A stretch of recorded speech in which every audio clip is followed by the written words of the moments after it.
안녕하세요. 어제 하루는 어떻게 잘들 보내셨는지 모르겠습니다. 저희는 이번 주 사순절 두 번째 주에 계속해서 하나님께서 원래 창조하신 세상을 성경에서 하나하나 좀 살펴보면서 지금 우리의 삶들을 비춰보고요.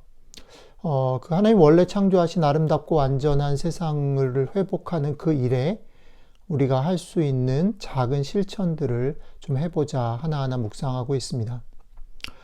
오늘은 창세기에 그 하나님이 만드신 그 장면들 속에 두 가지 사건들을 좀 생각하면서 망가진 창조 세계를 회복하는 일에 또 다른 그런 측면들을 생각해 보면 좋겠습니다. 그럼 오늘 우리에게 주신 하나님의 말씀 먼저 읽겠습니다. 여호와 하나님이 이르시되 사람이 혼자 사는 것이 좋지 아니하니 내가 그를 위하여 돕는 배필을 지으리라 하시니라. 여호와 하나님이 흙으로 각종 들짐승과 공중의 각종 새를 지으시고 아담이 무엇이라고 부르나 보시려고 그것들을 그에게로 이끌어 가시니 아담이 각 생물을 부르는 것이 곧 그 이름이 되었더라. 아담이 모든 가축과 공중의 새와 들의 모든 짐승에게 이름을 주니라. 아담이 돕는 배필이 없으므로 여호와 하나님이 아담을 깊이 잠들게 하시니 잠들매 그가 그 갈빗대 하나를 취하고 살로 대신 채우시고 여호와 하나님이 아담에게서 취하신 그 갈빗대로 여자를 만드시고 그를 아담에게로 이끌어 오시니 아담이 이르되 이는 내 뼈 중에 뼈요 살 중에 살이라. 이것을 남자에게서 취하였은즉 여자라 부르리라 하니라. 이러므로 남자가 부모를 떠나 그의 아내와 합하여 둘이 한 몸을 이룰지로다. 아멘. 창세기 2장에 나타난 18절 24절의 말씀이었습니다. 오늘 지금 우리 같이 읽은 창세기에는 두 가지 사건이 기록되어져 있는데요. 이 두 가지 사건 중 하나는 하나님께서 아담을 위해서 돕는 배필 하와를 지으시는 장면에 대한 자세한 묘사입니다. 그리고 또 하나 사건은 사실은 그 묘사, 아담의 배필, 돕는 배필 하와를 지으시는 그 사건들에 대한 자세한 묘사 사이에 갑자기 뜬금없이 생뚱맞게 툭 끼어든 그런 작은 사건입니다. 그 작은 사건은 무엇이냐면 하나님께서 동물들을 만드시고 그 동물들의 이름을 아담에게 짓도록 적절한 이름을 짓는지 보려고 아담에게 이름을 짓도록 하시고 아담이 이름을 짓는 그런 사건의 얘기입니다. 자, 이 두 사건은 사실 그리고 특별히 동물의 이름을 짓는 사건은 왜 여기에 갑자기 튀어나왔는지 이 두 개가 무슨 연관이 있는지를 상상할 때 좀 생뚱맞아 보이고 이렇게 연관성을 찾기가 쉽지 않습니다. 그렇지만 이 두 사건을 한번 천천히 조금만 창세기 2장의 맥락에서 읽어보면 이 두 사건이 왜 여기에 이렇게 연달아 소개되어질 수밖에 없는지 하는 것을 우리가 발견할 수 있을 것입니다. 자, 이 두 사건이 여기에 있을 수밖에 없는 공통점이 무엇일까요? 그 공통점은 두 사건 다 하나님께서 자신이 만드신 아담을 시험 혹은 평가하시는 일, 그리고 그 시험과 평가에 아담이 좋은 결과를 낳았다라는 것입니다. 이것은 사실 이번 주를 시작하면서 하나님 만드신 세상이 참 아름답고 좋았다. 하나님께서 세상을 창조하시고서 좋았다. 월요일 날 그렇게 묵상했죠. 하나님께서 자신의 창조물을 보고 하신 말씀 참 좋았다. 사람을 지으시고서는 정말 좋았다. 참 좋았다라고 하신 그 평가와 같은 맥락에 있습니다. 그 평가를 사실 어떤 면에서 다른 각도에서 똑같은 얘기를 하고 있는 것이죠.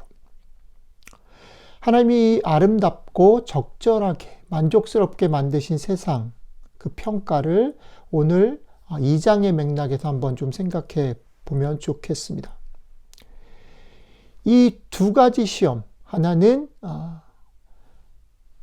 아담의 돕는 배필 하와를 보면서 아담의 반응, 그리고 두 번째는 하나님 지으신 다른 동물들을 보면서의 아담의 반응. 이 두 가지 시험에서 보인 아담의 응답은 합격점을 받았습니다.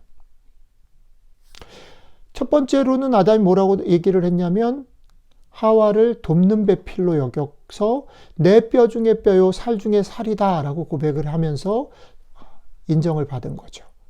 제대로 하나님이 하와를 어떤 의미로 어떤 존재로 만들었는지를 정확하게 아담이 꿰뚫어 본 거죠.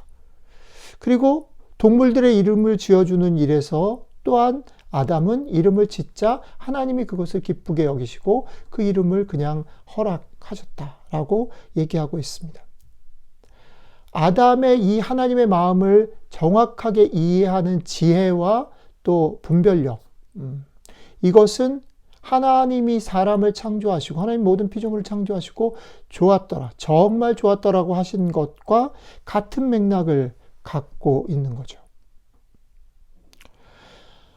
하나님이 정말 좋았다라고 감탄을 자아낼 만큼 멋지게 아름답게 지어진 피조물의 상태는 그런 면에서 서로 간의 뿐 아니라 하나님과의 관계에서도 서로 충분히 이해하고 사랑할 만한 소통이 되는 그런 것이었다라는 것입니다.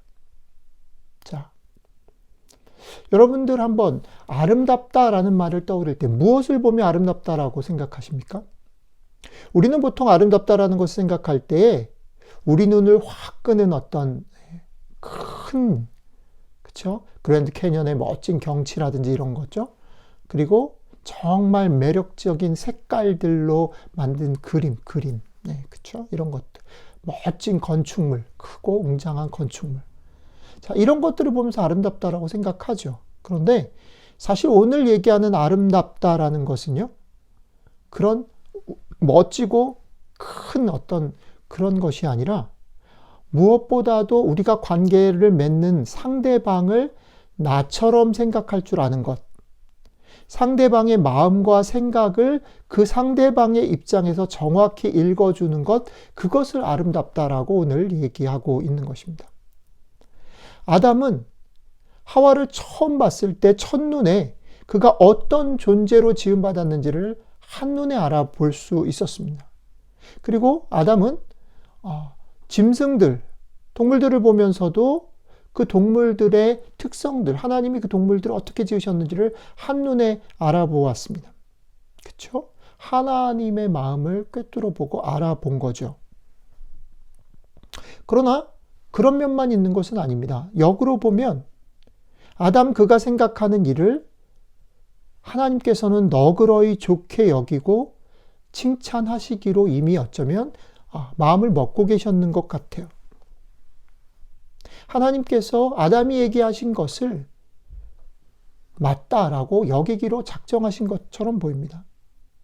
서로 막힘이 없이 소통한다라는 것은 상대방이 원하는 것, 상대방이 생각하고 있는 것을 잘 알아채는 것이기도 하지만 그가 무슨 말을 하든지 주의 깊게 듣고 그가 하는 말을 잘 이해하고 수용하는 것도 포함하는 것입니다. 하나님께서 그렇게 하셨던 것처럼 아담이 하와를 보면서 그렇게 여겼던 것처럼 우리도 그렇게 해야 한다는 것이요. 소통은 그런 면에서 눈치가 빠르고 상대방의 마음을 읽어내는 것뿐 아니라 사실은 좀 부족해할 수도 있고 조금은 다를 수도 있지만 상대방의 말들을 내가 받아들이고 수용하고 상대방의 입장에 서서 듣는 것, 그것을 포함한다라는 것입니다. 자, 우리는 계속해서 하나님이 아름답고 완벽하게 만드신 세상이 망가진 것을 바라보면서 어떻게 우리가 이 회복에 참여할 것인가를 생각하고 있습니다. 오늘 성경은 우리에게 어떤 말씀을 도전하고 있을까요? 오늘 성경은 상대방의 마음을 헤아리고 또 상대방의 말들을 경청하고 나아가서는 상대방의 입장에서 상대방의 말과 행동을 하라고 우리에게 도전하고 있습니다. 여러분들의 삶에서 하나님의 창조를 회복하는 일, 그것은 이런 소통을 회복하는 일인데 이 소통을 회복하기 위해서 상대방의 마음을 헤아리고 상대방의 말을 경청하고 그의 말과 행동을 수용하는 일들을 통해서 우리가 사는 곳에서 하나님의 나라를 회복하는 그런 기쁨과 축복을 경험하시게 되기를 주님의 이름으로 축복합니다. 같이 기도하겠습니다. 주님, 우리에게 허락하신 이들의 마음을 알아주고 읽어내기를 힘쓰는 사람이 되기를 원합니다. 우리를 지으시고 기대하시는 하나님의 마음과 손길을 느낄 수 있는 그런 마음을 가지고 살아가는 저희들이 되기를 원합니다. 하나님이 우리를 그렇게 인정하셨듯이 나에게 허락한 사람들의 작은 실수나 단점, 우리와 다른 것을 오히려 격려하고 칭찬해 줄 수 있는 사람이 될 수 있도록 도와주십시오. 우리를 잘했다 칭찬하시기를 기뻐하시는 우리 주님의 이름으로 기도드렸습니다. 아멘.